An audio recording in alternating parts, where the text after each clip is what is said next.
When bulldozers arrived at the property line of Sunrise Hill Farm, executives from Meridian Partners never expected that a stubborn old man in mud-stained boots would be their downfall.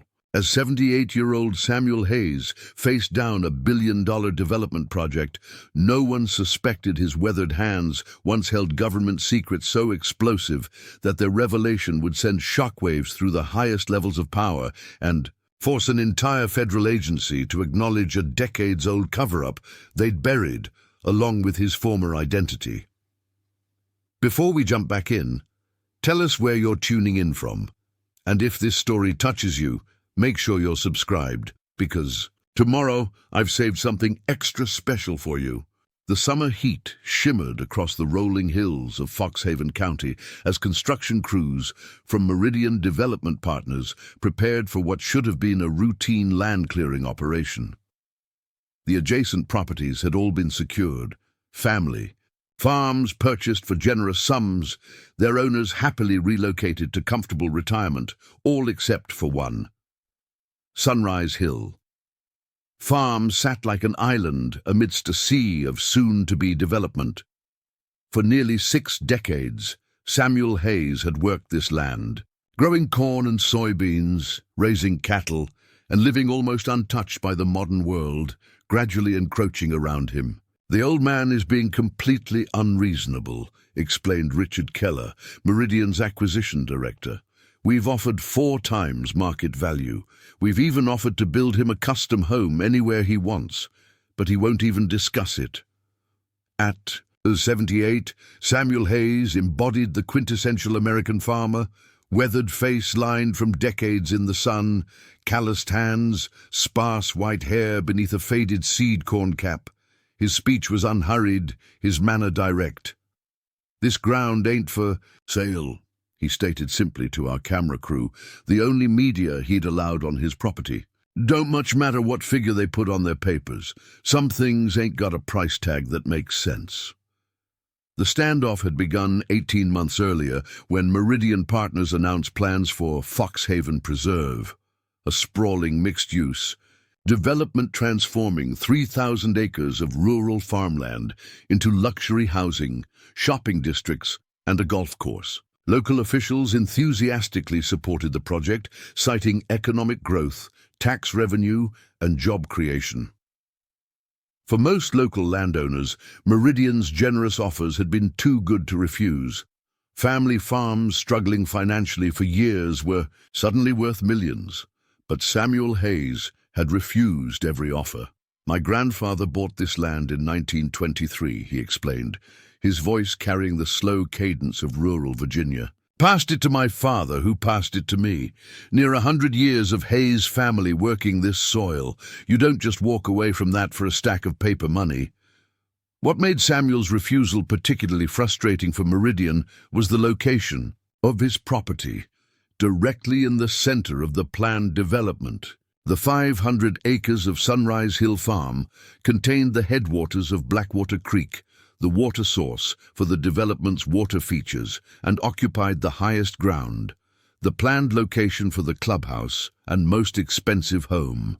"Cites, Mr. Hayes doesn't understand what's at stake," County Commissioner Wilson told reporters.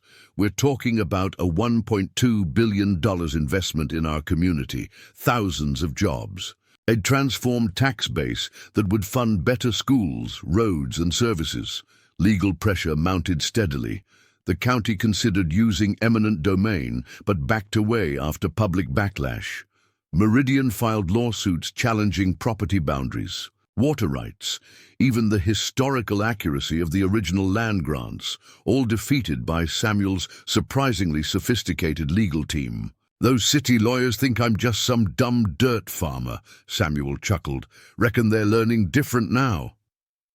What puzzled observers was how an elderly farmer of seemingly modest means could afford the high-powered legal defense that had repeatedly bested Meridian's attorneys. Samuel would only say that he had put something aside for a rainy day, and that some folks owed him a favor or two. As the legal battles dragged on, local opinion shifted.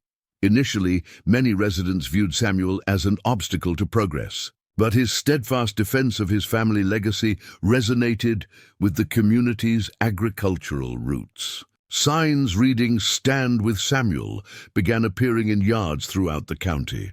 The situation reached a critical point when Meridian began clearing operations along his property line. Bulldozers appeared one Monday morning, their engines echoing across the previously tranquil landscape. Samuel's response was immediate and unexpected. Rather than protest or call his attorneys, he simply walked to the property line, carrying an ancient shotgun, accompanied by his border collie. Standing directly in front of a bulldozer, he addressed the startled operator. "This here's the line," he said, placing a weathered boot on a survey stake, 1 inch over, "and we're going to have a conversation about trespassing that neither of us will enjoy." The standoff lasted hours. Deputies arrived, but were reluctant to remove the elderly landowner from his own property. Meridian executives were called to the scene, including CEO Lawrence Meridian himself, a rare appearance for the usually distant executive. It was this confrontation, the farmer in mud-stained overalls facing the polished CEO in his tailored suit, that would lead to the extraordinary revelation about Samuel Hayes' true identity. "Mr. Hayes," Lawrence Meridian began with practiced diplomacy, "this situation has gone on long enough. You're holding up progress that will benefit thousands. Surely we can reach a reasonable accommodation." Samuel's response was unexpected. "Seems to me I've heard that same line before, Mr. Meridian. Back in '73, wasn't it? Though you were calling yourself Lawrence Meridian back then. Dropped the E somewhere along the way, I reckon." The color drained from the CEO's face. He stepped closer, studying Samuel's features with dawning recognition. "That's not possible," he whispered.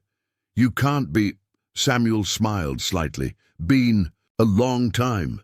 Thought I was dead, didn't you? Most folks did, that was the idea." Within minutes, bulldozers were powering down. Workers were dismissed. Lawrence Meridian and Samuel Hayes walked toward the farmhouse, engaged in intense private conversation. By nightfall, rumors flew throughout Foxhaven County. Construction was halted indefinitely. Meridian's PR team issued a vague statement about reassessing project parameters. Officials were told only that new factors had emerged requiring comprehensive review. What those factors were, and the true identity of the man who had spent nearly 60 years presenting himself as simple farmer Samuel Hayes, would soon shake foundations far beyond Foxhaven County. "Some secrets," he told our camera crew during our final visit before the story broke, "stay buried until exactly the right time for them to see daylight again." The next morning, classified government vehicles would arrive at Sunrise Hill Farm, and the true reason behind Samuel's decades of quiet isolation would finally be revealed. Dawn broke over Sunrise Hill Farm with unusual activity.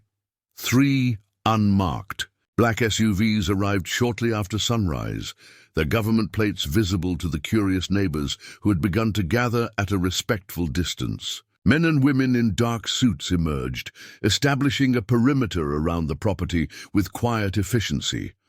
Rumors spread quickly through Foxhaven County. Some speculated that Samuel Hayes was being forced off his land after all, that the federal government had stepped in where Meridian Partners had failed. Others whispered about environmental contamination, hidden resources, or archaeological discoveries. None came close to the truth. By mid-morning, more vehicles arrived. These bore discreet Department of Defense markings. A helicopter circled overhead, then landed in the eastern pasture. Local reporters gathered at the roadblock established a quarter-mile from the farmhouse, but no statements were forthcoming. Our camera crew, having established a relationship with Samuel during previous visits, received a text message from him. That afternoon, "Come at sunset, back entrance, bring only 1 cameraman." When we arrived as instructed, we found not just Samuel waiting for us, but a gathering of officials, including 2 uniformed military officers with general stars. Lawrence Meridian himself looking visibly uncomfortable, and an elderly Asian man whose formal bearing suggested diplomatic status. Samuel Hayes had changed his appearance. Gone were the overalls and work boots. Instead, he wore a crisp, button-down shirt and slacks. His posture was different too, straighter, more formal, with none of the rural casualness he had previously displayed. Even his speech pattern had changed, the rural Virginia drawl replaced by precise, educated diction. "Thank you for coming," he greeted us. "I believe the time has come for the full story to be told, and I've convinced these gentlemen that your network is the appropriate channel." He gestured toward a table where documents had been arranged. "What I'm about to share has been classified for over 5 decades. As of this morning, that classification has been lifted by presidential order. The story Samuel Hayes revealed over the next 2 hours would reshape our understanding of Cold War history and explain why Sunrise Hill Farm would never be developed. His real name was not Samuel Hayes. He was born Samuel Hawkins, and in the 1960s and early 1970s, he had been one of the CIA's most effective operatives in Southeast Asia. Specifically, he had run intelligence networks in Vietnam, Laos, and Cambodia, coordinating with local resistance groups and tracking North Vietnamese troop movements. "I had a particular talent for blending in," he explained. "I lived with hill tribes, learned their languages, became trusted in communities where Americans were typically viewed with suspicion."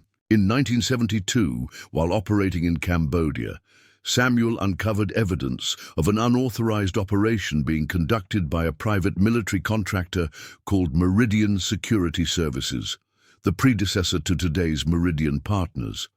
This operation, run by a young Lawrence Meridian, then using the spelling Meridian, involved the trafficking of heroin using military transport channels, with profits funding unofficial black operations. "When I reported this through official channels, I discovered how deep the corruption went," Samuel continued.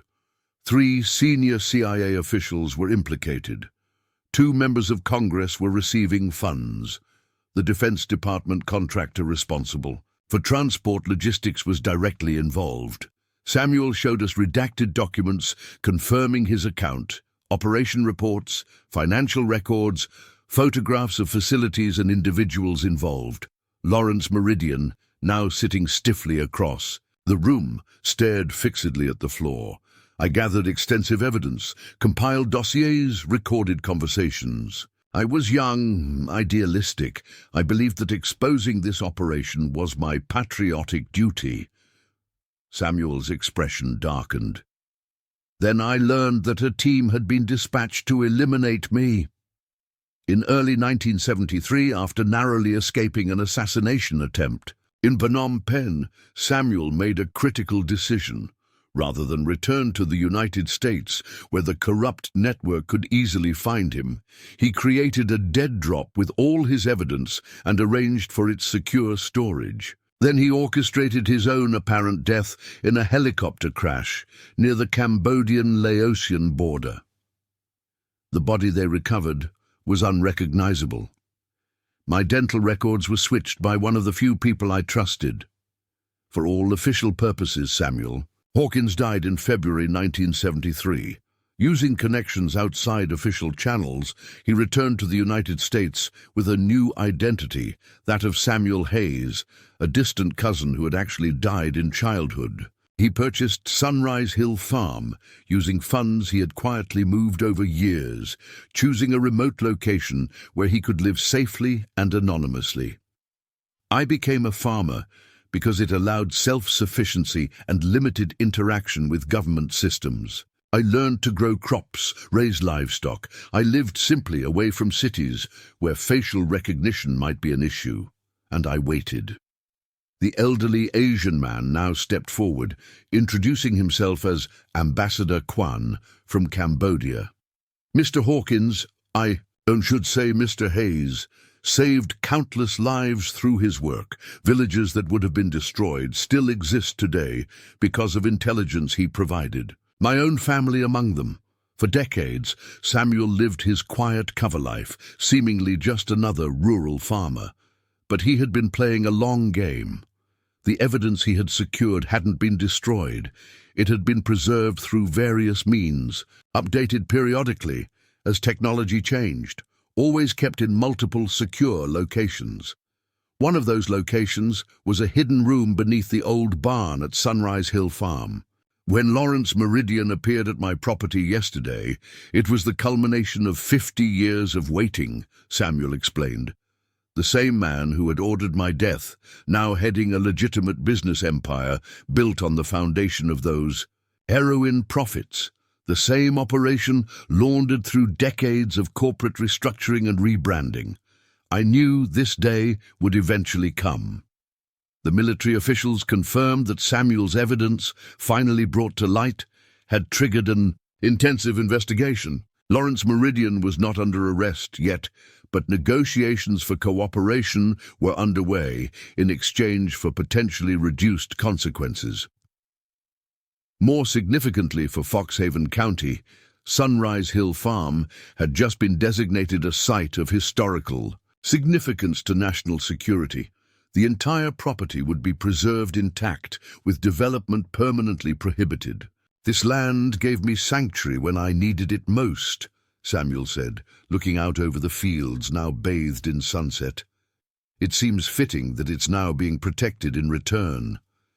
As our exclusive interview concluded, we asked Samuel why he had chosen this moment, after 50 years of silence, to reveal his true identity. His answer was simple. Some secrets need to be kept until the right moment, but others, he glanced meaningfully at Lawrence Meridian, others need to be exposed before those responsible can escape justice through time or influence. I'm 78 years old. I wanted to see this finished while I still could. The full implications of Samuel's revelations would take months to unfold. But one thing was immediately clear. Sunrise Hill Farm would remain untouched for generations to come, preserved not just as a pastoral landscape, but as a silent monument to one of the most remarkable covert operations of the Cold War era, the 5-decade mission of a spy who became a farmer to ensure justice would eventually be served. The morning after our exclusive interview with Samuel Hawkins, the man Foxhaven County had known for 6 decades as simple farmer Samuel Hayes, national news vans lined the country roads. Satellite trucks established a makeshift media encampment at the roadblocks, which had now been reinforced by state police. Inside the perimeter, federal agents methodically documented the hidden room beneath the barn. What they found exceeded even Samuel's descriptions, a sophisticated preservation system containing thousands of documents, photographs, film reels, audio recordings, and digital backups stored on every medium from magnetic tape to solid-state drives. The evidence spanned 5 decades and implicated dozens of individuals in what one Justice Department official described as possibly the most long-running criminal conspiracy in American history. Lawrence Meridian remained sequestered at a local hotel, accompanied by attorneys and federal agents. His company's stock plummeted as trading opened, losing 40% of its value before trading was temporarily halted. Meridian Partners issued a terse statement claiming that the current leadership had no knowledge of alleged historical improprieties and pledging full cooperation with investigators. "It's remarkable to watch them scramble," Samuel observed, as we met him again, this time at a secure federal facility where he was providing detailed testimony. The same playbook they've always used: deny, distance, deflect. But this time, I've documented every connection, every dollar, every successor company and reorganization. The paper trail spans 50 years, but it never breaks. The investigation quickly expanded beyond Lawrence Meridian himself. By the end of the first week, 3 senior executives at Meridian Partners had resigned. A prominent federal judge recused himself from cases due to previously undisclosed conflicts of interest. A senator announced he would not seek re-election, citing health concerns that coincidentally emerged the same day he was named in sealed documents. For the residents of Foxhaven County, the revelations created a profound sense of disorientation. The development that had promised economic transformation was indefinitely suspended. The reclusive farmer they'd alternately criticized and championed was revealed to be something far different from what anyone had imagined. "I feel like we've been living in a spy novel without knowing it," said County Commissioner Wilson, whose enthusiasm for the Meridian project had evaporated overnight. To think that all this time, one of the most significant Cold War operatives was just growing soybeans and showing up at the county fair with his prize bull. The historical significance of Sunrise Hill Farm quickly overshadowed debates about economic development. The Department of Defense established a temporary research center in the farmhouse, where historians and intelligence analysts pored over Samuel's archives. Their findings necessitated revisions to official histories of the Vietnam era, particularly regarding the intersection of military operations and narcotics trafficking. Ambassador Quan remained in Foxhaven for several weeks, working closely with Samuel. Their collaboration revealed another dimension to the story, a network of Southeast Asian families that Samuel had helped relocate to America after they assisted his intelligence operations. These families, now spanning 3 generations, had maintained sporadic, secure contact with Samuel throughout the decades, providing him with updates on the continuing impact of the Meridian operation in their home countries. Samuel never abandoned us, explained Dr. Lin Nguyen, a cardiologist whose parents had been key intelligence assets in Vietnam. Even while maintaining his cover, he ensured our safety, facilitated our immigration, even anonymously funded educational opportunities for the children of his former contacts, all while appearing to be nothing more than a solitary farmer with limited resources. The question most frequently asked, how Samuel had maintained his sophisticated surveillance of the Meridian organization over 5 decades, was answered when federal agents discovered a network of former intelligence colleagues who had assisted him. These individuals, many now in their 70s and 80s, had occupied seemingly ordinary positions in banking, telecommunications, and government agencies, providing Samuel with access to information and resources while maintaining plausible deniability. "We were a stay-behind network of sorts," explained Eleanor Winters, a retired telecommunications executive who visited Samuel at the farm. "Not officially sanctioned, but united by what we had witnessed in Southeast Asia. Some of us had seen firsthand the devastation caused by the heroin that Meridian was trafficking. Others had lost colleagues to their operations. When Samuel reached out to us, one by one over years, we recognized the importance of what he was doing. 3 weeks after the initial revelation, our network was granted another exclusive interview with Samuel, this time at Sunrise Hill Farm itself, which had been partially reopened after evidence collection was completed. The transformation in Samuel was remarkable.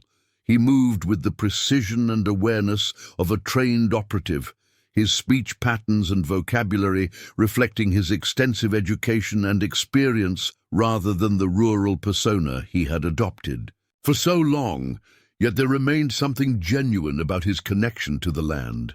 As we walked the property, Samuel pointed out improvements he'd made over decades, speaking with authentic pride about crop rotations, watershed management, and the heritage breeds of cattle he'd maintained. "The cover becomes real after a time," he acknowledged. "I chose farming initially for practical reasons: isolation, self-sufficiency, limited documentation requirements. But I grew to love this land in a way I never anticipated. It became more than a hiding place. It became a home." The fate of the Foxhaven Preserve development was officially decided when the Department of Interior designated Sunrise Hill Farm and surrounding properties as a National Historic Site, permanently protecting it from development. Meridian Partners, now under new leadership following Lawrence Meridian's resignation and arrest, withdrew all claims to the adjacent properties they had acquired, donating them to the National Trust as a tax write-off and public relations gesture. For the families who had sold their land to Meridian, the situation created complex emotions. Many had already relocated, spending portions of their windfall payments. A class action lawsuit was filed, claiming that Meridian had fraudulently acquired properties while concealing the criminal origins of their corporate funds. "We are not trying to reclaim the physical land," explained Martha Holloway, whose family had sold their 200-acre farm to Meridian the previous year. "But knowing that the money we received essentially traces back to heroin profits that destroyed countless lives, we can't keep that in good conscience." The lawsuit proposed that settlement funds be directed toward addiction treatment centers in both Foxhaven County and Southeast Asian communities affected by the historical trafficking operation. Samuel endorsed this approach and offered to serve as an expert witness, providing documentation of the financial trails connecting current Meridian assets to their illicit origins. As federal prosecutions moved forward, Samuel faced his own legal questions. Technically, he had committed numerous offenses over the decades, from identity fraud to unauthorized possession of classified materials. However, the Justice Department announced that no charges would be filed, citing both the statute of limitations and the extraordinary service to national security that his actions represented. "It's an unprecedented situation," the Attorney General acknowledged in a press conference. "Mr. Hawkins operated outside official channels, but the evidence suggests he did so only after legitimate channels were compromised. His methods were unorthodox, but his ultimate goal, exposing corruption and criminal activity that had infiltrated government agencies, served the public interest." The most emotional moment in our follow-up interview came when we asked Samuel if he regretted spending 50 years living under a false identity, isolated from his original life and connections. "I had a fiancée when I went to Vietnam," he said, quietly. "Catherine. We were going to marry when I returned from my tour. After I disappeared, she eventually married someone else, had children. I kept track of her over the years, from a distance, never interfering. She passed away in 2011, never knowing I was alive." He showed us a faded photograph he had kept hidden in his farmhouse, a young woman with a brilliant smile standing beside a much younger version of himself in military uniform. "That's the cost I couldn't fully anticipate when I made my choice. In 1973, the personal connections sacrificed for the mission. If you're asking whether the trade-off was worth it..." He paused, looking out over the fields where he had lived his double life for half a century. "Justice delayed is usually justice denied, but sometimes the long game is the only game available. I couldn't stop them in 1973, but I could ensure they didn't escape accountability forever." In the months that followed, Sunrise Hill Farm began its transition to a public historic site. Samuel, though offered luxurious accommodations elsewhere, chose to remain in the farmhouse, now serving as a consultant to the various agencies, processing his vast archive of evidence. He maintained his daily routines, early mornings with his border collie, checking fences, monitoring his reduced herd of cattle on the portions of the property still operating as a working farm. The wider implications of the case continued to unfold. Investigations expanded to 3 continents as the full scope of the Meridian network was revealed. Historical narratives about the Vietnam War and its aftermath were re-examined in light of Samuel's evidence.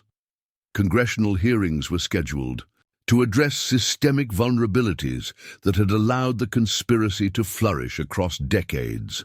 For the residents of Foxhaven County, the saga brought an unexpected outcome. Rather than the economic surge promised by the Meridian Development, the region experienced a different kind of growth, as the historic site designation brought researchers, tourists, and media attention.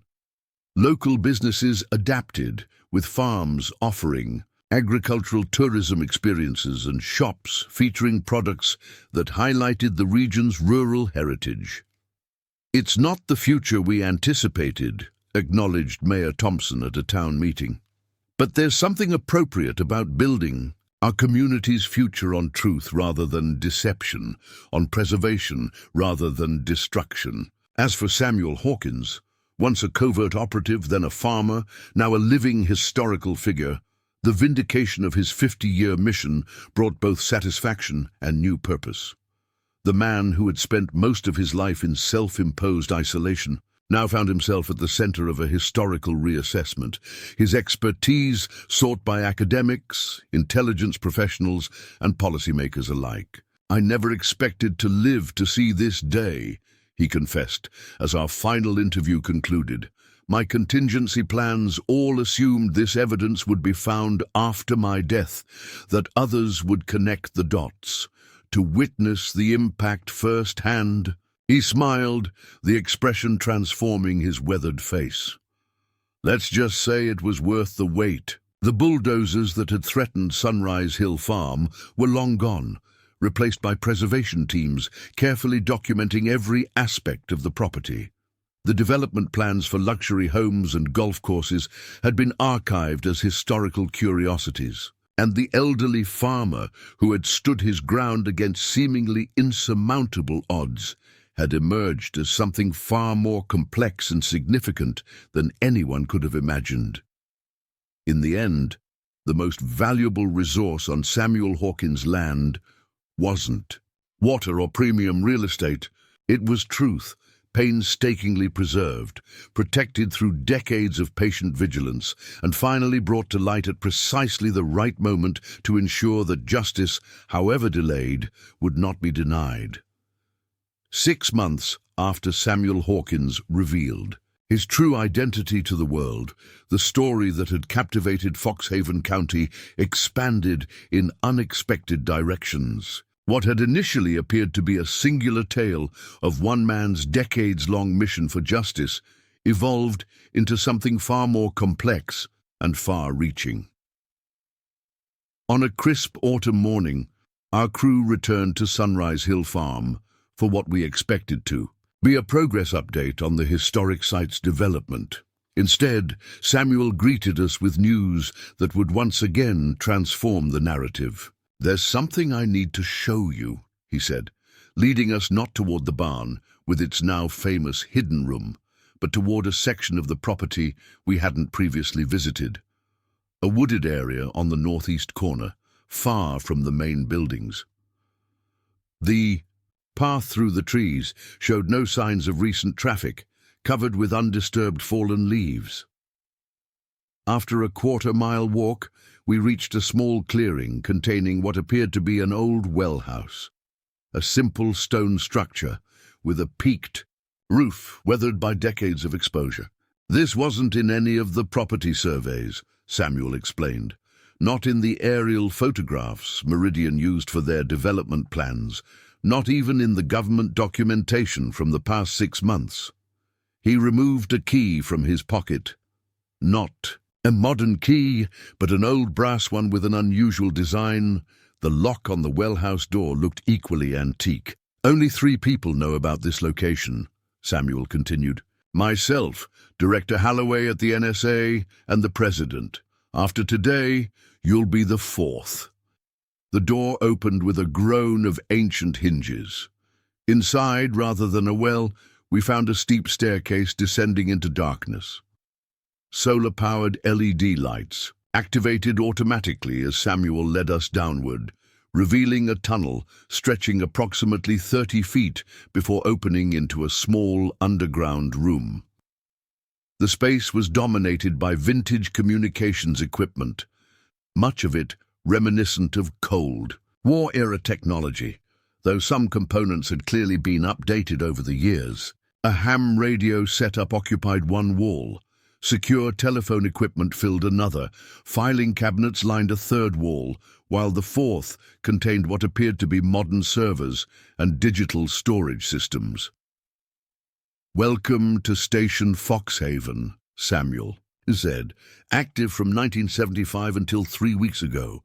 What Samuel revealed next added an astonishing dimension to his already remarkable story. Sunrise Hill Farm had never been merely a hiding place.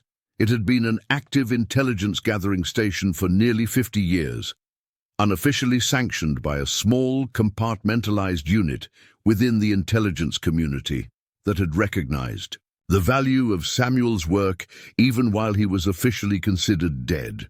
After I disappeared in Cambodia, I made contact with exactly one person from my former life, my former handler, William Blackwood. He was retiring, disillusioned with the corruption he'd witnessed. Together, we established this facility.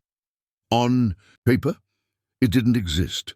In practice, it became one of the most valuable intelligence assets covering Southeast Asian operations for the next 5 decades. The communications equipment had allowed Samuel to maintain contact with the network of assets he had developed during his official service, tribal leaders, local officials, and ordinary citizens across Vietnam, Cambodia, Laos, and Thailand. These contacts continued to provide critical intelligence long after official American presence in the region had diminished. The beauty of the operation was its complete deniability, Samuel explained. I was dead, officially. This property was registered to a reclusive farmer with no government connections. The intelligence I gathered flowed through secure channels to Blackwood, who passed it to trusted contacts at Langley with no sourcing information.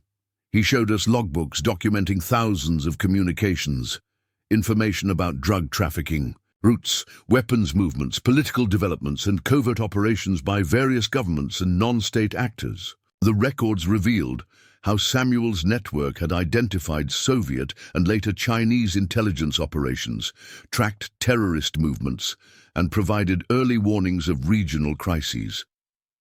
The Meridian operation was only part of what I was monitoring. It was the original mission, yes, but the network expanded over time to serve broader intelligence purposes. This explained another mystery, how a supposedly simple farmer had maintained such sophisticated legal and financial resources during his standoff with Meridian Partners.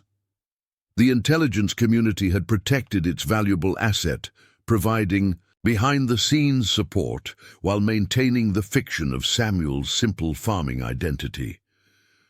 When Meridian announced their development plans 18 months ago, it created an impossible situation, Samuel explained. The operation here couldn't be compromised, but neither could it be acknowledged officially. My handler suggested I sell the farm and relocate the station elsewhere, but that would have meant letting Lawrence Meridian escape justice. I refused.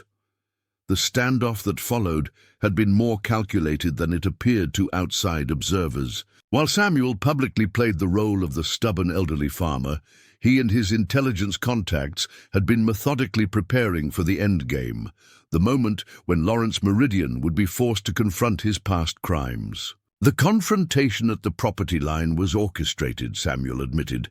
We needed Meridian himself, on site, face to face.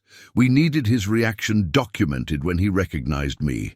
The construction crews, the county officials, even the local media, all of you were witnessing a carefully planned intelligence operation in its final phase. The most remarkable revelation came when Samuel explained that the exposure of Meridian's criminal history had been only one objective of the operation.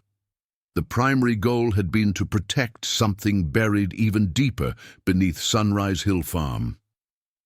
Pressing a sequence of keys on an old mechanical keypad, Samuel opened a hidden door at the back of the communications room.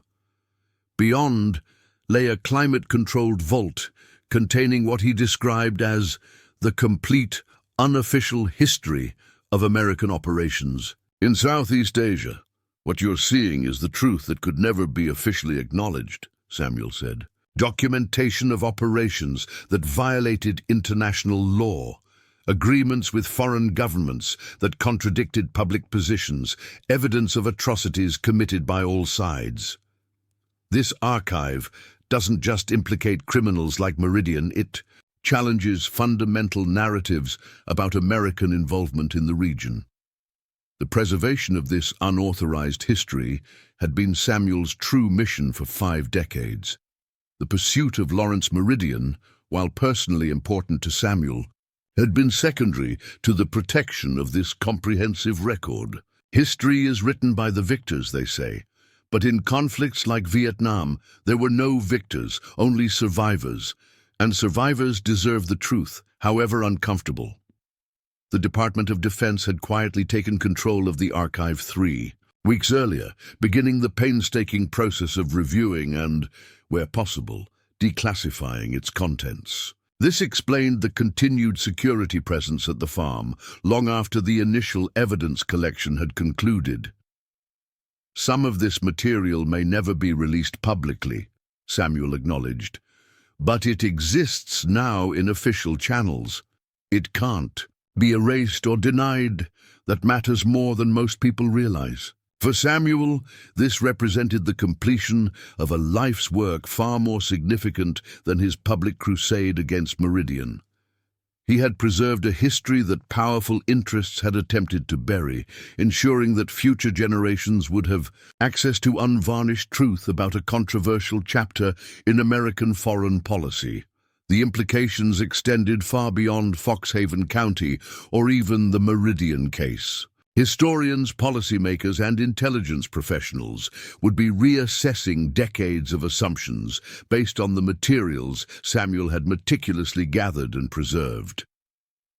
As we prepared to leave the underground facility, Samuel showed us one final area, a small room he had used as living quarters during periods when communication with his assets required extended monitoring. The space was spartanly furnished, but contained several personal items, including photographs of people we didn't recognize. My other life, Samuel explained. The people I protected, the colleagues who helped me, the sources who risked everything to provide information. For 50 years I've lived as Samuel Hayes above ground, but down here I remained Samuel Hawkins. The dual identity had taken its toll. Samuel described the constant vigilance required to maintain his cover, the isolation from genuine human connection, the sacrifice of family relationships that most people take for granted. There were moments, many moments, when I considered simply becoming the farmer permanently, abandoning the mission, embracing the simple life I'd created as my cover. The temptation of normalcy is powerful when you've lived so long in the shadows. What had kept him going, he explained, was a commitment to his sources, the men and women who had trusted him with information that would have cost them their lives if discovered. Many had died over the years, some violently, others from natural causes. Samuel had maintained a private memorial to them in his underground quarters. They believed in the importance of truth. How could I honor their sacrifice by abandoning the mission?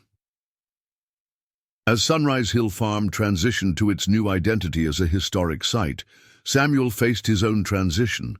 After 50 years of operating in secrecy, he was now a public figure. His expertise sought by government agencies, his story requested by publishers and filmmakers, his perspective valued by intelligence professionals grappling with contemporary challenges. It's disorienting, he admitted. I spent half a century avoiding attention, and now I'm expected to embrace it. But there's important work still to be done. That work included continuing to provide context for the materials being processed from his archive, consulting on intelligence practices that could address current threats without repeating past ethical failures, and gradually helping the public understand the complex realities behind simplified historical narratives. The farm itself would serve multiple purposes: a working agricultural operation preserving heritage farming practices, a historic site educating visitors about both rural traditions and intelligence history, and a research facility where scholars could access newly declassified materials.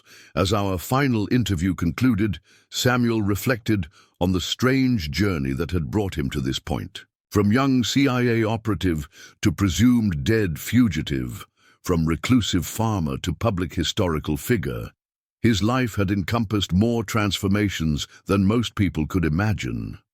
"I never planned for any of this to happen during my lifetime," he said, looking out over the autumn fields where he had maintained his cover for 5 decades. The evidence against Meridian, the intelligence archive, the covert communications, it was all supposed to emerge after my death. I expected to live and die as Samuel Hayes, with Samuel Hawkins resurrected only as a historical footnote. Instead, he had lived to see the impact of his life's work, to witness justice being served, and to participate in the historical reassessment his evidence had triggered. For a man who had sacrificed so much for a mission with no guarantee of success, this unexpected outcome represented a form of validation few intelligence operatives ever experience. "Was it worth it?" he asked rhetorically. "The isolation, the dual identity, the constant vigilance? I believe it was. Not just because of Meridian's downfall or the intelligence gathered, but because the truth matters. It matters deeply, even when it's uncomfortable, even when it contradicts what we want to believe about ourselves and our country."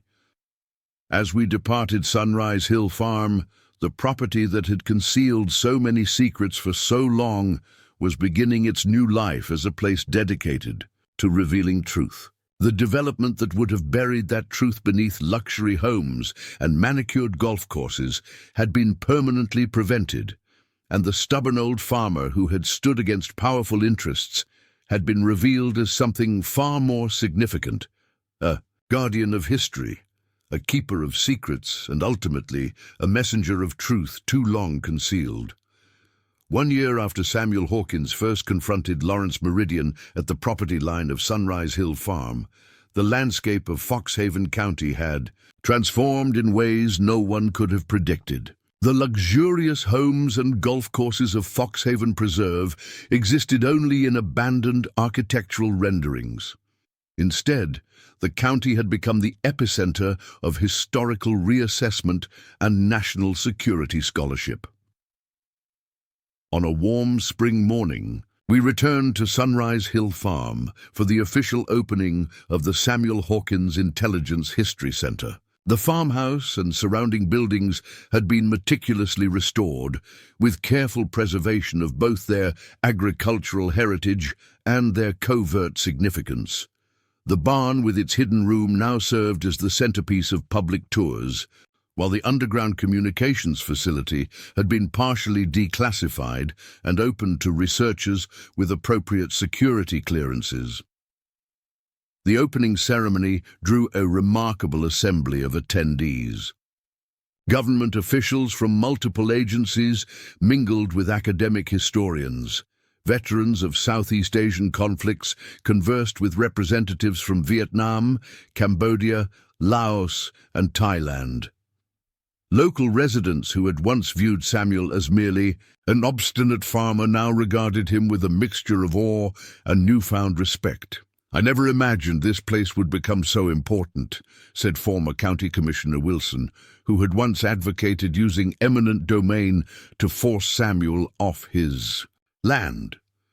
"We thought we were bringing progress to Foxhaven by supporting the Meridian Development. Turns out we already had something far more valuable right here all along." Samuel himself had undergone a remarkable transition.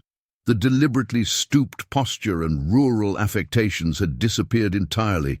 He stood straight despite his age, spoke with the precise diction of his intelligence training, and moved with the measured awareness of someone who had spent decades in high-risk environments. Dressed in a tailored suit rather than overalls, he barely resembled the reclusive farmer who had so convincingly inhabited Sunrise Hill Farm for half a century. "The most effective cover identity is one you fully inhabit," Samuel explained during his remarks at the opening ceremony. "I didn't just play the role of Samuel Hayes. I became him in every measurable way. I developed genuine calluses from farm work. I learned to think like a farmer, to care about crop yields and cattle bloodlines. The deception was so complete that there were days when Samuel Hawkins felt like the fiction and the farmer felt like reality. This total immersion in his cover identity had produced unexpected consequences. Despite being revealed as a former intelligence operative, Samuel had insisted that portions of the farm remain in active agricultural production. Heritage breeds of cattle still grazed in the eastern pastures. Fields of corn and soybeans still grew in careful rotation. The agricultural rhythms that had structured his life for decades continued alongside the property's new role as a historical site. "The land itself was never just a cover," he told visitors. "It became something sacred to me, something worth protecting for its own sake, not just for what lay hidden beneath it." The story of Sunrise Hill Farm had expanded well beyond the initial revelation about Lawrence Meridian's criminal history. The trial of the former CEO and several associates continued, with new charges filed, as investigators followed financial trails across decades and continents. But this had become almost a footnote to the larger historical significance of Samuel's work. The intelligence archive he had maintained, now officially designated the Hawkins Southeast Asia Collection, had forced a fundamental reassessment of Cold War history. Scholars who gained access to the declassified portions described it as the most comprehensive unauthorized documentation of covert operations ever preserved by a single individual. What makes the Hawkins archive unique is its independence, explained Dr. Eleanor Matthews, a historian specializing in intelligence studies. Official records are inevitably shaped by institutional perspectives and concerns. Samuel was gathering information outside those constraints, documenting operations and consequences that official channels often minimized or omitted entirely. The implications reached far beyond academic interest. Veterans of the Vietnam era, who had long struggled with government denial of certain operations, found validation in Samuel's meticulous records. Families of those affected by covert actions gained new understanding of events that had shaped their lives. Policymakers confronted uncomfortable truths about the long-term consequences of decisions made decades earlier. The past isn't just prologue. It's present in ways we often fail to recognize, Samuel observed, as he guided us through newly opened sections of his archive. The conflicts and crises we face today have roots in decisions made 50 years ago, in operations conducted with little consideration for their long-term impact. Perhaps the most profound aspect of Samuel's legacy was the impact on the Southeast Asian communities he had monitored and often protected throughout his decades of covert work. The opening ceremony included emotional reunions with individuals whose villages had been spared from violence because of intelligence Samuel had provided, whose family members had escaped dangerous situations with his assistance, or whose communities had benefited from his quiet intervention in times of crisis. Kanya Saetang, now in her 70s, had traveled from Thailand to attend the ceremony. Through a translator, she explained how Samuel, then known to her only as the American, had warned her village about an imminent military operation in 1976, allowing them to evacuate before the area was devastated. "We always wondered who sent the warning," she said, wiping tears as she clasped Samuel's hands. "For 46 years, we have prayed for the unknown person who saved our families. To finally meet him, to thank him in person, this completes a circle that has remained open for nearly half a century." Dozens of similar stories emerged as Samuel's network of former assets and contacts came forward.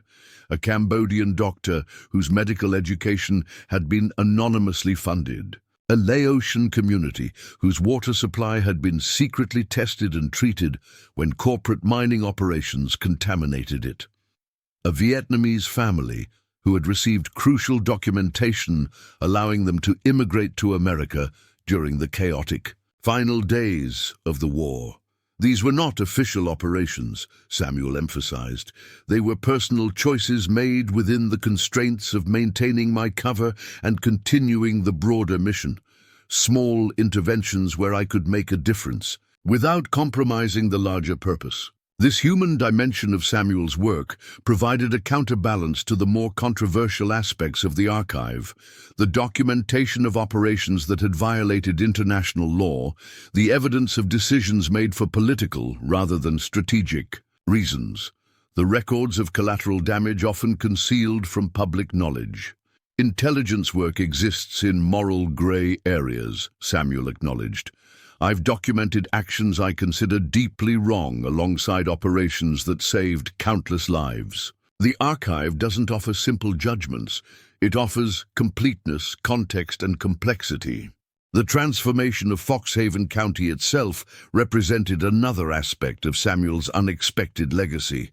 The economic benefits the community had anticipated from the Meridian development were being realized in entirely different ways. The Intelligence History Center had created dozens of jobs. Tourism had increased dramatically, with visitors drawn by the remarkable story of the farmer spy and his half-century mission. Surrounding properties had been repurposed as lodging, restaurants, and complementary attractions, highlighting both agricultural heritage and Cold War history. It's not the future we envisioned, but it may be a better one, Mayor Thompson reflected. The Meridian development would have benefited mainly outside investors. What's happening now is rooted in our community's actual history, creating opportunities that feel authentic rather than imposed. For Samuel himself, the public recognition brought both validation and discomfort. After 50 years of anonymity, he found himself adapting to celebrity, his story featured in documentaries, his expertise sought by government agencies, his perspective valued across political divisions. "The irony isn't lost on me," he said, during a quiet moment away from the opening festivities. "I spent half a century making myself forgettable, training myself to be the person no one would look at twice. Now I'm asked to be visible, to embrace attention, to accept recognition I never sought." At 79, Samuel faced questions about the future of his work. The physical demands of maintaining his cover identity had taken a toll over decades. Health issues that had been deferred during his mission now required attention, yet he approached these challenges with the same methodical focus that had sustained his long-term operation. "The mission continues in a different form," he explained. "My operational capacity may be diminished, but my knowledge remains valuable. The context I can provide for the archive, the connections I can draw between seemingly unrelated events, these contributions still matter." The Department of Defense had established a special advisory position for him, focused on preserving his institutional knowledge and perspective. Several universities had offered academic appointments. Publishers competed for his memoirs, though Samuel insisted that substantial portions would remain classified for decades to come. Complete transparency would endanger people still living and operations still relevant to national security, he maintained. "The full story may not be told in my lifetime or even in the next generation, but it will be preserved for when the time is right." As the opening ceremony concluded and visitors dispersed across the property, Samuel took us to a quiet corner of the farm, a small fishing pond where he had often sat during his years as the reclusive farmer. The spot offered a view across The rolling landscape that had nearly become a development of luxury homes, but would now remain agricultural land interspersed with carefully preserved historical structures. "I prepared for every contingency except success," he confessed, gazing across the fields where he had lived his double life for 50 years. "All my planning assumed I would die as Samuel Hayes, with Samuel Hawkins emerging only after my death. Through the evidence and archives I'd prepared, I never expected to see Lawrence Meridian brought to justice, to witness the impact of the archive being revealed, to receive acknowledgement for work that was designed to remain forever in the shadows. This unexpected opportunity to see his life's work validated brought both satisfaction and a sense of disorientation. The mission that had defined his existence for half a century was complete. The future stretched before him, without the driving purpose that had sustained him through decades of isolation and deception. "I'm learning to live without a cover identity, without a mission parameter, without the constant vigilance that became second nature," he said. "It's surprisingly challenging to simply be myself after so many years of being someone else." Yet, in this challenge lay a final chapter of Samuel's remarkable story, the reclamation of an identity long submerged beneath layers of necessary deception. The man who had sacrificed personal connections, family relationships, and normal human comforts for a mission with no guarantee of success, now faced perhaps his most difficult transition, from operative to elder statesman, from hidden asset to public resource, from solitary sentinel to valued teacher. "The land endures," Samuel said as we concluded our visit, his hand resting on the aged oak fence that marked the boundary of Sunrise Hill Farm. Beyond the intelligence work, beyond the historical significance, beyond the justice finally delivered. "To Lawrence Meridian, this soil remains. It sustained me through 50 years of waiting. Now it will tell my story when I'm gone." The transformation was complete. What had begun as a simple tale of an elderly farmer protecting his land from developers had revealed itself as one of the most extraordinary intelligence operations in modern history.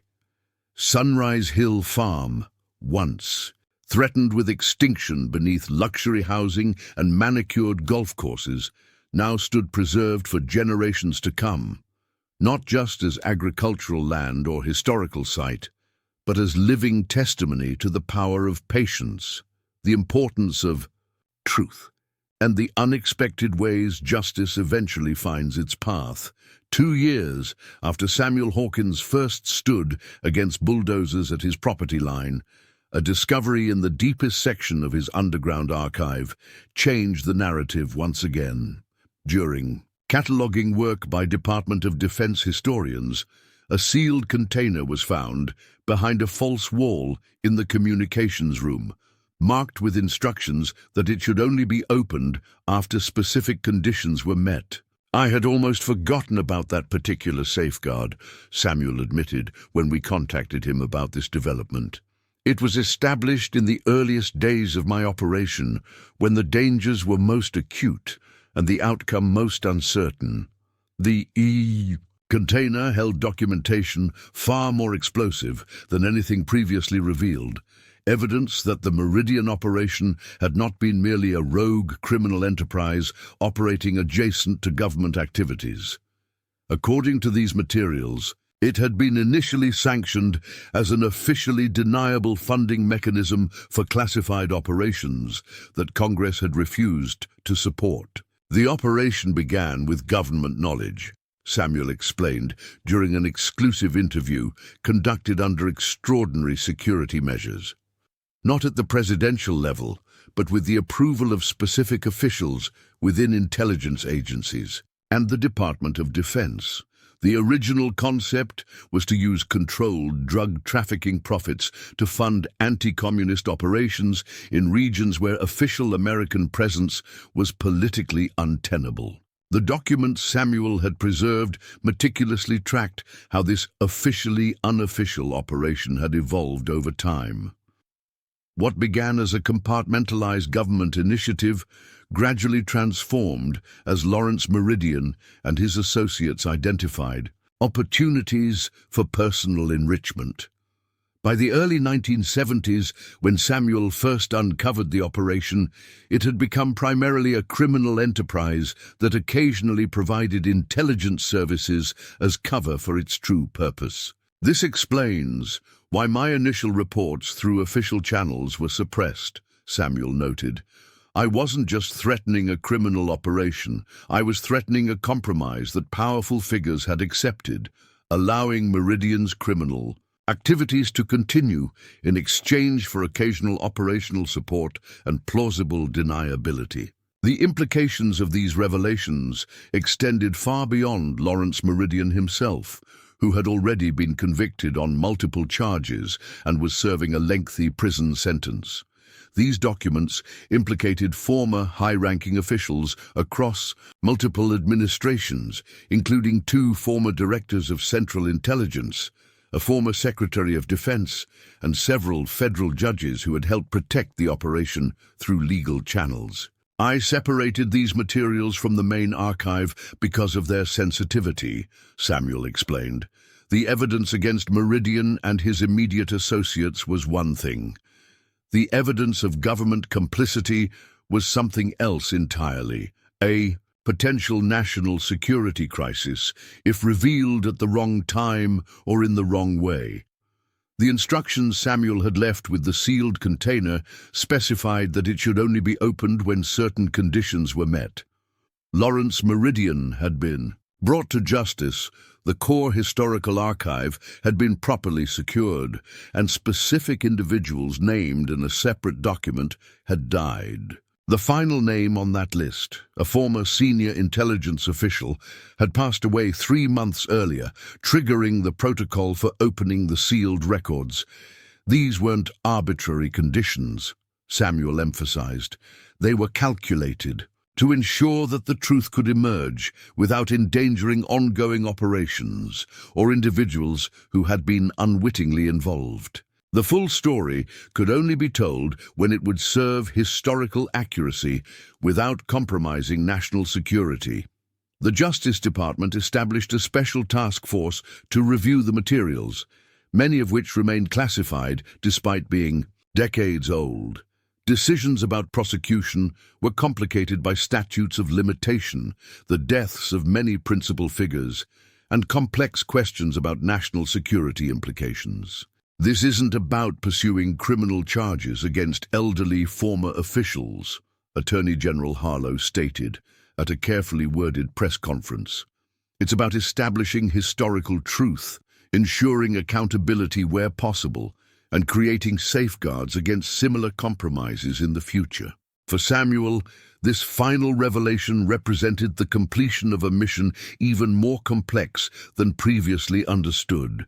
He had not merely been documenting a criminal enterprise or preserving an unofficial history, he had been protecting evidence that challenged fundamental assumptions about the separation between government operations and criminal activities during a critical period of American history. I never set out to expose government complicity, he reflected during a private conversation at Sunrise Hill Farm. When I first discovered what Meridian was doing, I genuinely believed I was reporting a rogue operation that had infiltrated legitimate channels. The realization that the corruption extended into official sanction came later, and with it, the understanding that conventional whistleblowing would be ineffective or worse. This understanding had shaped his extraordinary decision to fake his death and establish his long-term cover identity. Faced with an adversary that included elements of his own government, Samuel had recognized that only a complete disappearance would allow him to continue gathering evidence while remaining safe from those who would silence him. It wasn't just Meridian's people who wanted me eliminated, Samuel revealed. There were elements within intelligence agencies who considered me a threat to operations they deemed essential. The helicopter incident in Cambodia wasn't entirely staged. There was an actual attempt on my life. I simply anticipated it and prepared accordingly. The farm that had sheltered him for 50 years took on yet another layer of significance with these revelations. What had first appeared to be a story about protecting agricultural heritage, then a tale of personal justice against a corrupt businessman, then an account of unauthorized intelligence gathering, now emerged as something even more profound. A half-century mission to hold accountable a system that had compromised its own principles. The land itself was my one constant, Samuel said as we walked the property that had been his home and base of operations for so long. When the mission became overwhelming, when the isolation felt unbearable, the rhythms of the farm kept me grounded. Planting seasons, harvest times, the cycles of birth and growth in the livestock, these things existed outside the moral complexities I was navigating. They provided a simplicity I desperately needed. The Samuel Hawkins Intelligence History Center expanded its scope to incorporate these new dimensions of the story. An additional wing was constructed specifically to house exhibits addressing the ethical challenges of intelligence work, the dangers of operations conducted outside oversight systems, and the difficult choices faced by individuals who witness systemic compromise. "We're not presenting a simple narrative of heroes and villains," explained Dr. Catherine Weiss, the center's academic director. Samuel's story embodies the genuine complexities of intelligence work during the Cold War and beyond. There were legitimate national security concerns driving some of these decisions, alongside inexcusable corruption and self-dealing. Understanding that complexity is essential to addressing similar challenges today. Public reaction to the latest revelations varied dramatically. Some viewed Samuel as an even more significant whistleblower than previously understood, having exposed not just individual corruption, but systemic failure. Others questioned whether some secrets should remain buried, particularly those that might undermine confidence in institutions or complicate international relationships. Political figures from both major parties found themselves in the uncomfortable position of addressing historical compromises made by their predecessors. Congressional hearings were announced, though carefully structured, to focus on reforms rather than recriminations. Presidential records from multiple administrations were reviewed for evidence of knowledge or approval of the Meridian operations. Through it all, Samuel Hawkins maintained the composed demeanor that had served him throughout decades of patient intelligence gathering. At 80, he approached these developments with the long-term perspective that had characterized his entire operation. "I've never been interested in political outcomes or partisan advantage," he insisted. "My concern has always been with establishing facts, preserving evidence, and ensuring that decisions with profound moral implications are not made invisible through classification and denial. What society chooses to do with those facts is beyond my mission parameters." The international dimensions of the case expanded as well. Governments in Southeast Asia requested access to portions of the archive relevant to their national histories. Families affected by the consequences of covert operations sought information about long, mysterious events. Intelligence services worldwide studied the case as both a failure of operational security and a success in long-term evidence preservation. For the residents of Foxhaven County, the continuing revelations about Sunrise Hill Farm had created a unique community identity. Once an unremarkable rural area, gradually giving way to suburban development, the county now found itself at the center of historical reassessment and ethical discussion. Local schools developed specialized curricula addressing intelligence history, government ethics, and the region's unexpected role in Cold War operations. It's strange to think that all this was happening right under our noses for decades, reflected Eleanor Thompson, who had taught at the local high school for 30 years.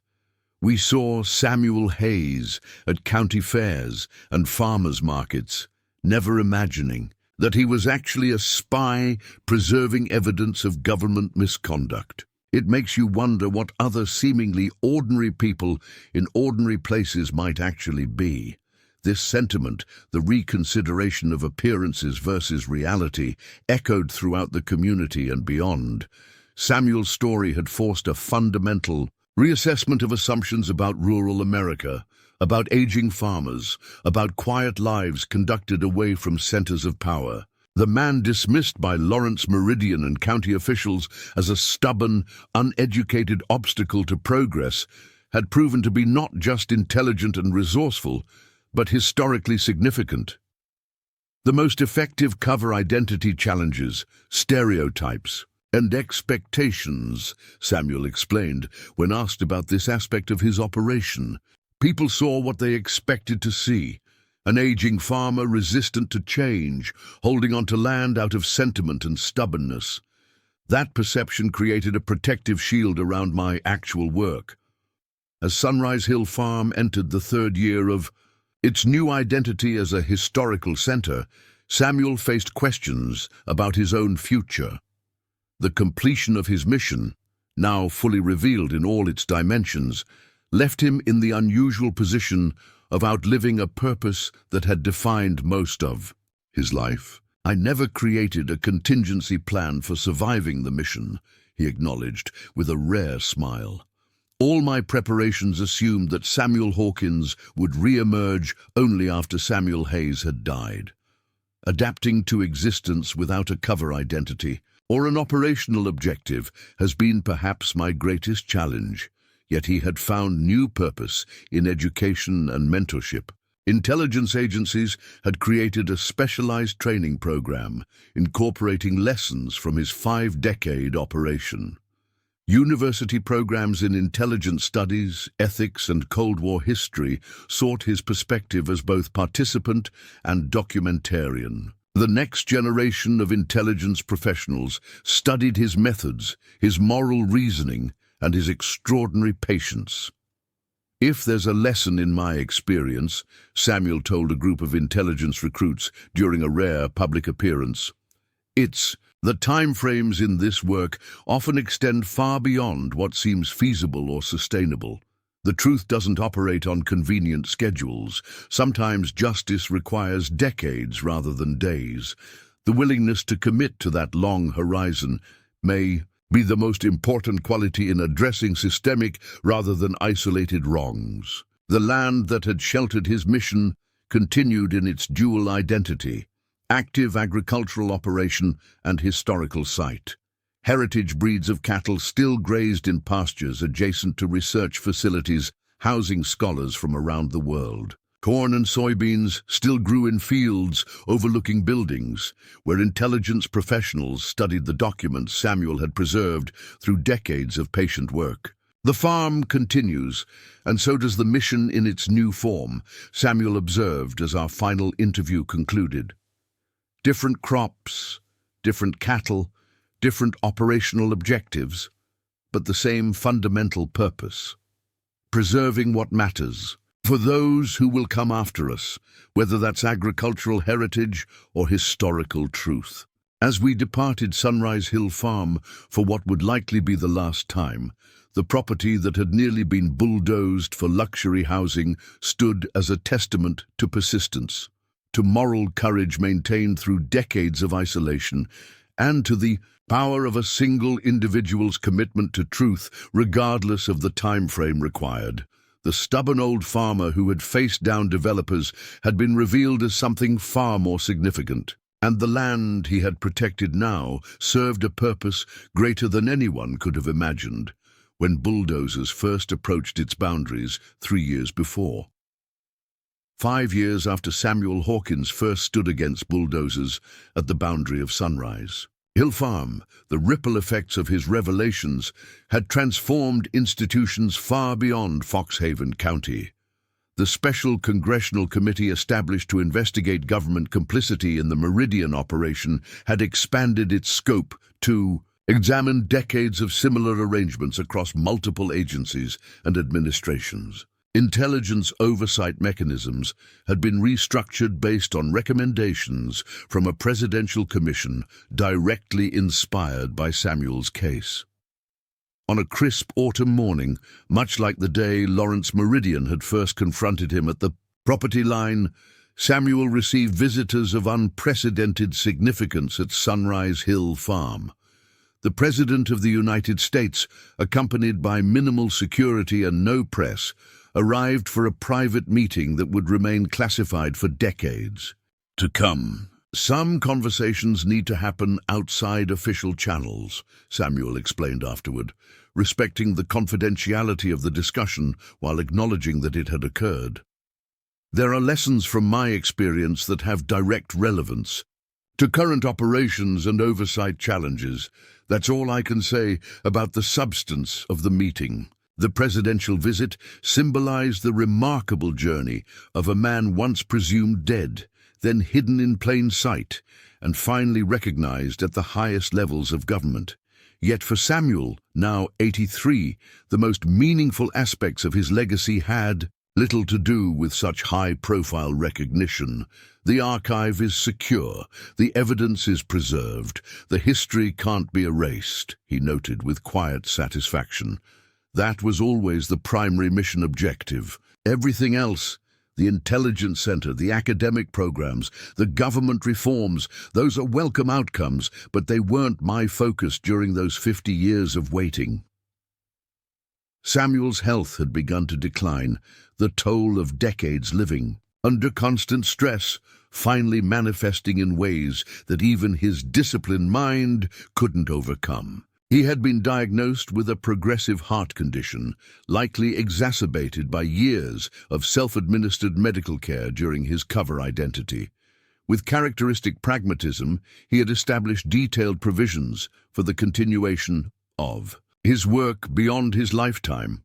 "I've prepared for this transition more thoroughly than most," he said with a slight smile. "After all, I've already died once, at least on paper. This time will simply be more permanent." The Samuel Hawkins Intelligence History Center had evolved into an internationally recognized institution, drawing researchers, intelligence professionals, ethicists, and historians from around the world.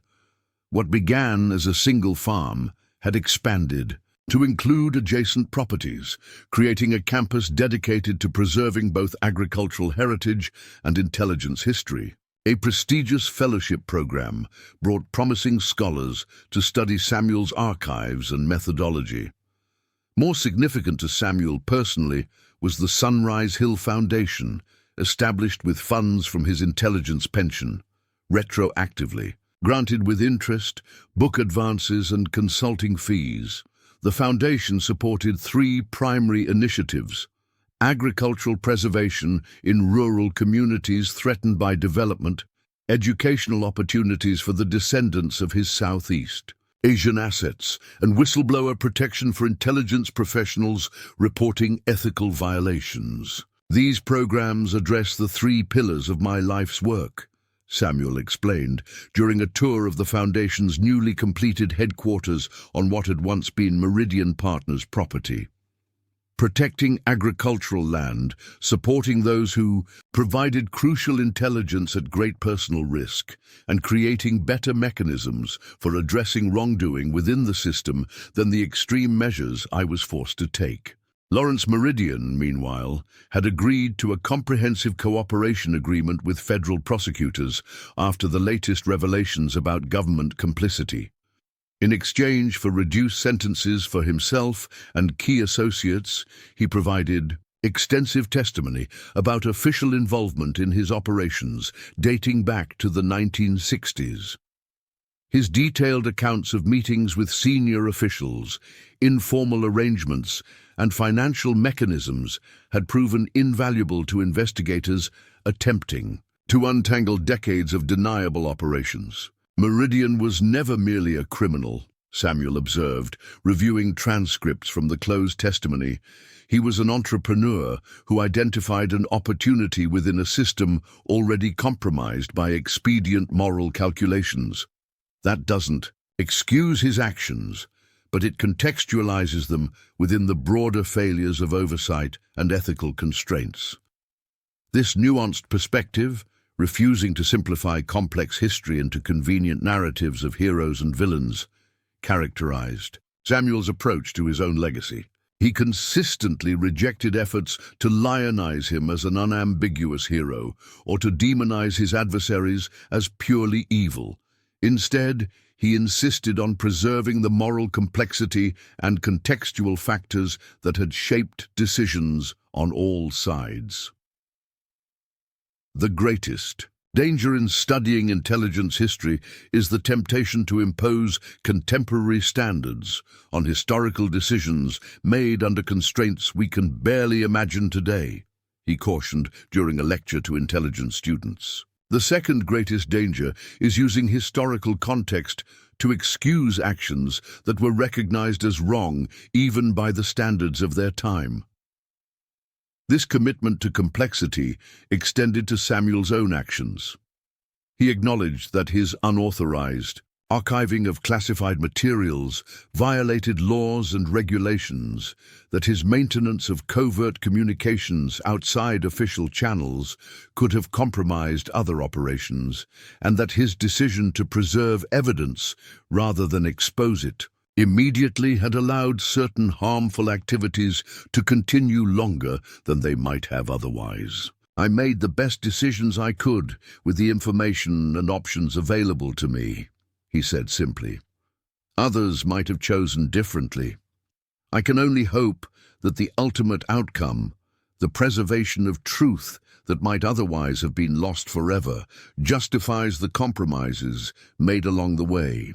As Samuel's health continued to decline, he focused increasingly on transferring his institutional knowledge to those who would continue his work. He recorded hundreds of hours of oral history interviews, worked with scholars to annotate key documents, and met personally with intelligence professionals tasked with implementing reforms inspired by his case. My experience offers certain lessons that remain relevant, he explained. Not as a blueprint to be followed. No operation should ever require the extreme measures and timeline of mine, but as a case study in both the vulnerabilities of our systems and the possibilities for addressing them more effectively. The farm itself continued its dual identity. Agricultural operations expanded under the management of young farmers, participating in a heritage farming program established by the Foundation. Cattle bearing the bloodlines Samuel had carefully maintained for decades still grazed in pastures adjacent to research facilities. Crops grew in the same fields where he had maintained his cover identity while conducting one of history's longest intelligence operations. The land endures, he observed during what would prove to be our final interview.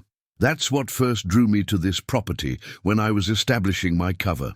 There's a permanence to agricultural land that contrasts with the ephemeral nature of political conflicts and institutional arrangements.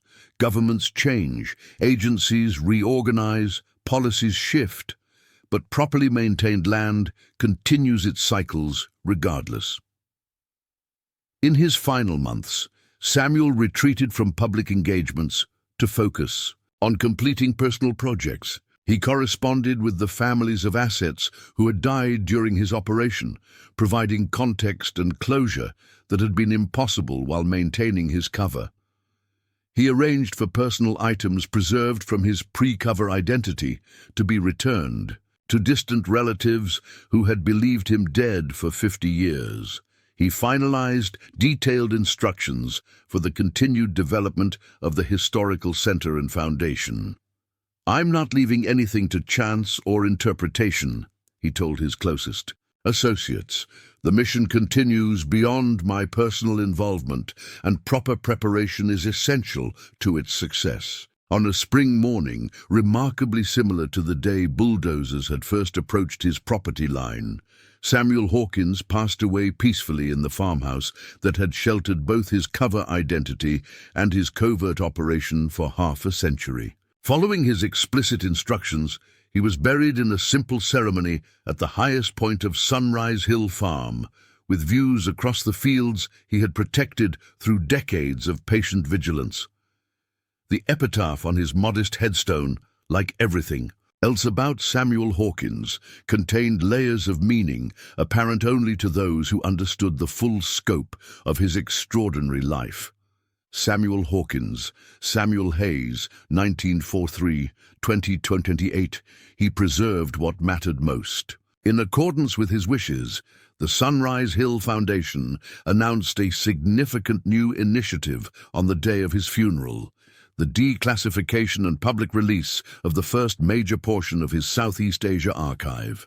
Carefully reviewed to protect individuals still living and operations still relevant to national security, these materials nevertheless represented the most comprehensive documentation ever made public about a controversial period in American intelligence operations. This release honors Samuel's fundamental commitment to truth, explained Catherine Weiss, who had become the Foundation's director following her tenure at the Intelligence History Center. He never sought to control the narrative or impose his interpretation on future generations. He simply wanted to ensure that evidence survived, that history couldn't be erased through classification or denial, that future scholars and citizens could reach their own conclusions based on facts rather than convenient fictions. The initial scholarly and public response to the released materials confirmed the significance of Samuel's half-century mission. Historical narratives that had crystallized into conventional wisdom were challenged by evidence previously unavailable. Operations officially denied for decades were confirmed in meticulous detail. The complex interplay between official policy, deniable operations, and completely unauthorized activities emerged with unprecedented clarity. What Samuel Hawkins preserved wasn't just documents and recordings, noted a presidential historian reviewing the materials. He preserved the possibility of accountability, however delayed. He ensured that comfortable narratives couldn't permanently replace uncomfortable truths. That may be his most significant legacy. For the residents of Foxhaven County, who had witnessed the transformation of a seemingly unremarkable rural community into a place of international historical significance, Samuel's passing represented the end of an extraordinary chapter in their local history.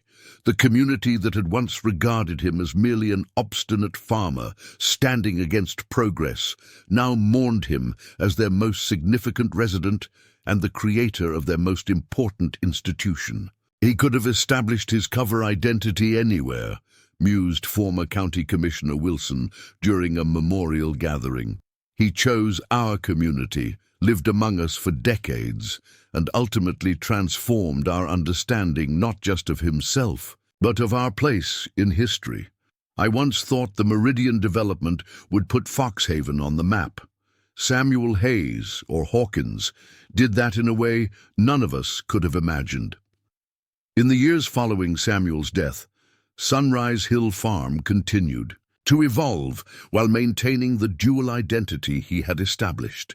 The agricultural operations expanded through the heritage farming program, preserving traditional practices alongside modern sustainable techniques.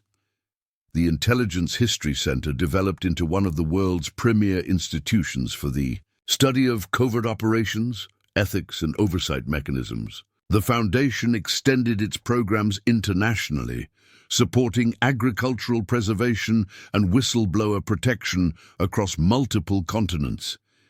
Yet at the heart of this expanding legacy remained the simple, powerful story that had first captured public attention: an elderly farmer standing firm against bulldozers, protecting land that had sheltered secrets far more significant than anyone could have imagined. The man, dismissed as a stubborn obstacle to progress, had proven to be the guardian of truths essential to understanding both history and contemporary challenges.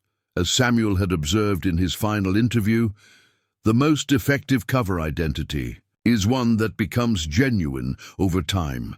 I began as an intelligence operative, posing as a farmer.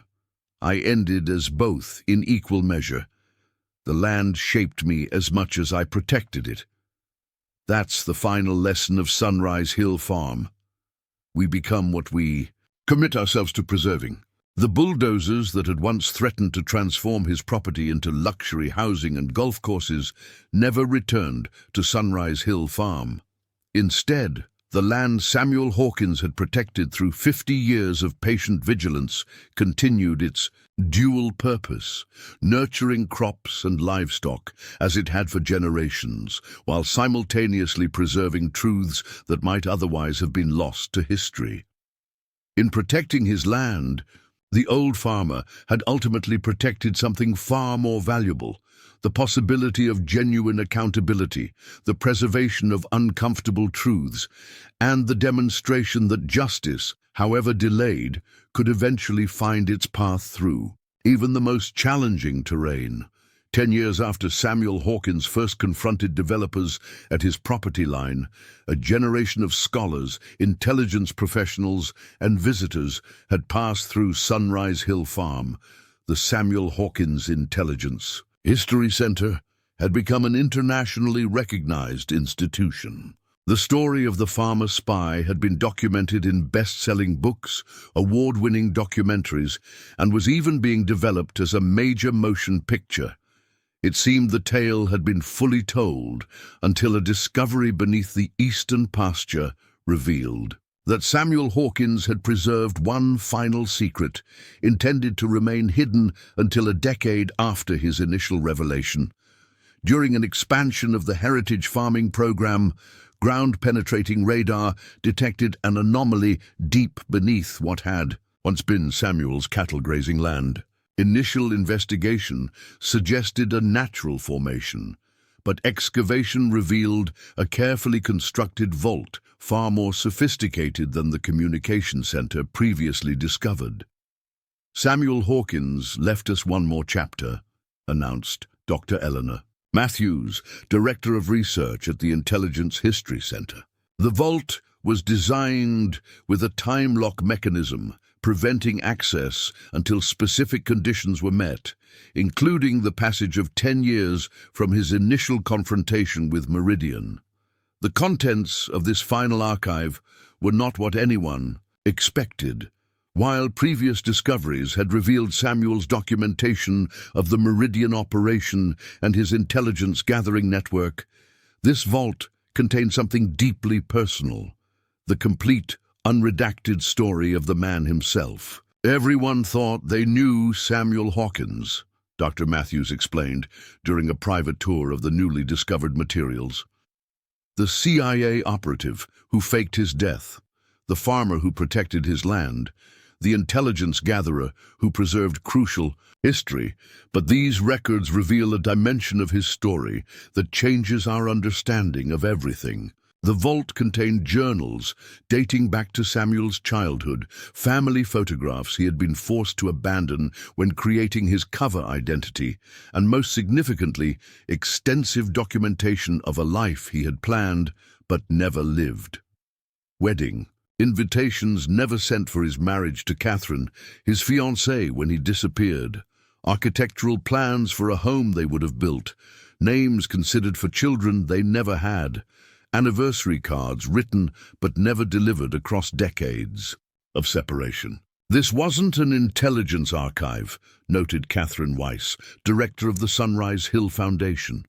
"This was the personal archive of a man who sacrificed an entire life, love, family, connection, for a mission he believed transcended his individual happiness." Most poignant were the letters, hundreds of them, written to Catherine over 50 years, chronicling Samuel's thoughts, experiences, and feelings throughout his long mission. He had written to her regularly, knowing the letters could never be sent, using them as both emotional outlet and personal record during his decades of isolation. The final letter, dated just days before his death, revealed that Samuel had maintained distant awareness of Catherine's life through the decades, her marriage to another man, the birth of her children, her career as a teacher, and eventually her passing in 2011. He had lived less than 30 miles from her for much of his cover identity, occasionally glimpsing her from a distance, but never making contact to maintain his necessary anonymity. "I have no regrets about the mission," he had written in that final letter. "The work was necessary, the truth needed preservation. But I have never stopped wondering about the life we might have shared, the simple joys that others take for granted. Know that in my heart, I never left you." Even as Samuel Hayes tended his cattle and grew his crops, Samuel Hawkins remembered every moment we shared, every plan we made, every dream we envisioned together. Alongside these personal materials were Samuel's explicit instructions. This archive was to be made public in its entirety, without redaction or withholding. He wanted the full human cost of his mission understood, not as a cautionary tale against such sacrifices, but as context for understanding the depth of commitment sometimes required for truth to prevail against powerful opposition. Samuel wasn't seeking sympathy or rehabilitation, explained Dr. Matthews. He wanted future generations of intelligence professionals and citizens to understand that abstract principles like truth and accountability sometimes require concrete, painful human sacrifices. He had preserved these materials as his final testimony. The revelation transformed public understanding of Samuel Hawkins. The operational and historical significance of his work remained unchanged, but now existed alongside a deeply human story of personal sacrifice. The narrative of the stubborn farmer protecting his land, the intelligence operative preserving crucial evidence, gained emotional depth through this window into what the mission had cost him. "It's remarkable to consider," observed a visiting intelligence ethicist. While documenting government misconduct and preserving historical truth, he was simultaneously documenting his own parallel life, the existence he had surrendered through his commitment to the mission. Both archives served the same fundamental purpose, ensuring that important truths weren't lost to time or convenience. Most surprisingly, the personal archive contained detailed provisions for one final act of restoration. Before his death, Samuel had established a scholarship fund for Catherine's grandchildren and great-grandchildren, structured to activate 10 years after his passing. The fund would provide educational opportunities for generations of a family that never knew their connection to him, without ever revealing the source of the support. He couldn't be part of their lives, noted Catherine Weiss, but he found a way to contribute positively to their futures. It's perhaps the most poignant aspect of his legacy, this commitment to nurturing possibilities he would never witness.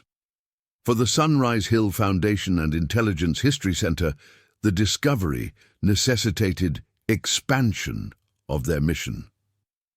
Beyond preserving agricultural heritage and intelligence history, they now incorporated programming, addressing the personal dimensions of service and sacrifice. Exhibitions exploring the human costs of intelligence work were developed alongside existing historical displays.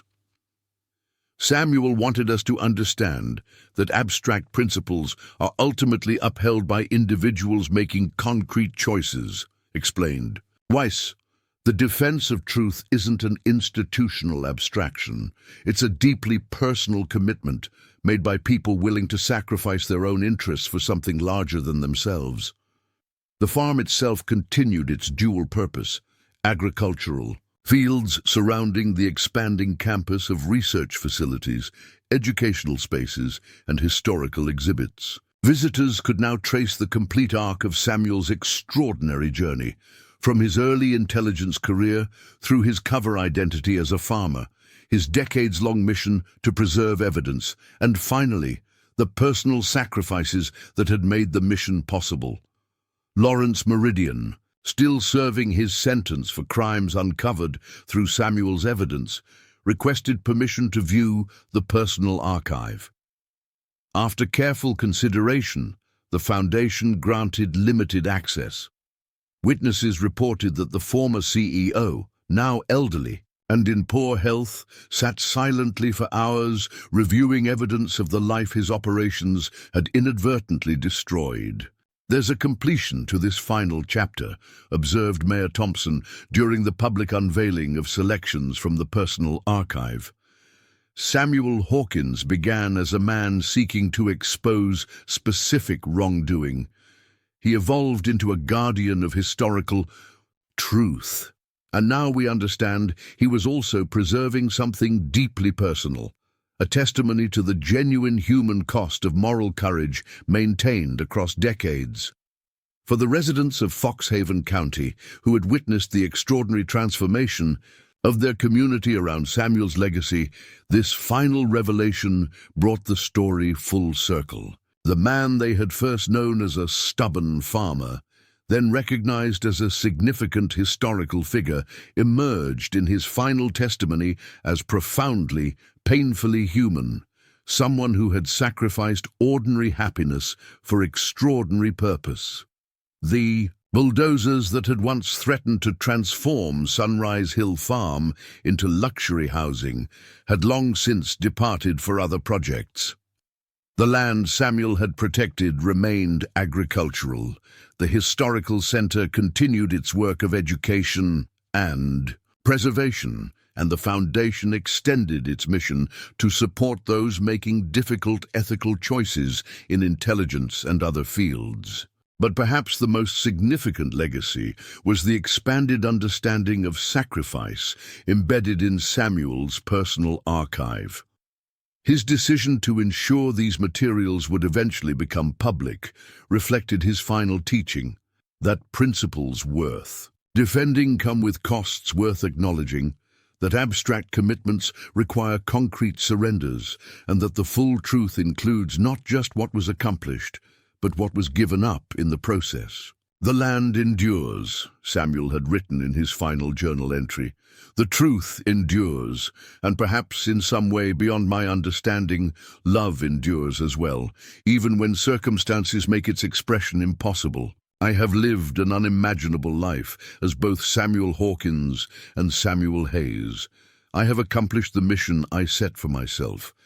Now, at its conclusion, I find myself grateful for having served something larger than my own happiness, while still honoring the memory of what might have been."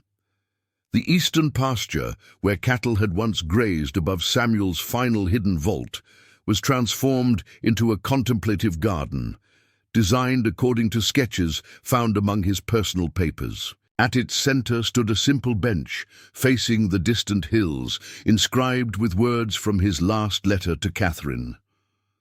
"Some sacrifices are measured not by what is lost, but by what is preserved. Some loves continue even when circumstances make them impossible.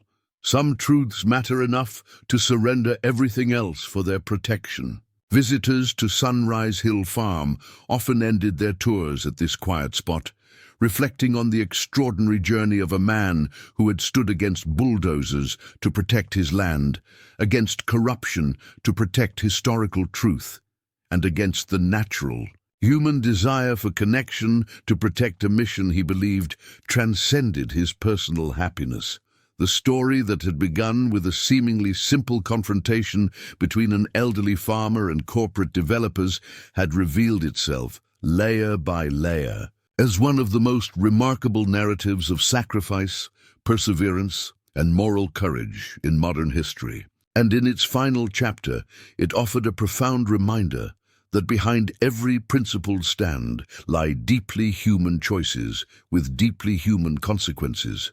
Sacrifices made not in abstraction, but in the particular painful surrender of individual dreams. For collective truths, up next, you've got two more standout stories right on your screen. If this one hit the mark, you won't want to pass these up.